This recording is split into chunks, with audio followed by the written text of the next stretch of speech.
काळू नदीच्या पुरामुळे 10 गावांचा शहराशी संपर्क तुटला. ग्रामीण भागात जनजीवन विस्कळीत.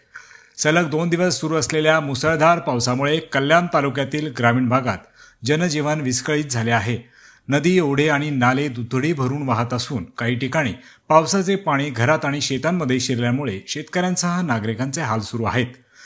रुंदे गावाजवळील काळू नदीवरील पूल पाण्याखाली गेल्याने फळेगाव, रुंदे, उशीत, हाल, मळ, पळसोळी, काकडपाडा, दानबाव, आंबिवली, आराळे आणि भोंगळपाडा या 10 ते 12 गावांचा संपर्क पूर्णपणे तुटला आहे. आज सकाळपासूनच दोन्ही बाजूनी नागरिक अडकून पडले असून चाकरमणी, व्यापारी, रिक्षाचालक, दूध व भाजीपाला विक्रेत्यांचे मोठ्या प्रमाणात हाल झाले आहेत.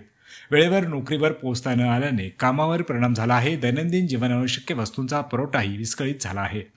सध्या प्रशासनाकडून परिस्थितीवर लक्ष ठेवले जात असून नागरिकांनी सुरक्षित राहण्याचे आवाहन करण्यात आले आहे.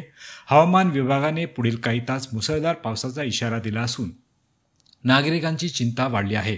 पूल पाण्याखाली गेल्यामुळे स्थानिक लोक पाणी ओसरण्याची वाट पाहत आहेत. प्रशासनाकडून आपत्कालीन उपाययोजना करण्याचे प्रयत्न सुरू आहेत.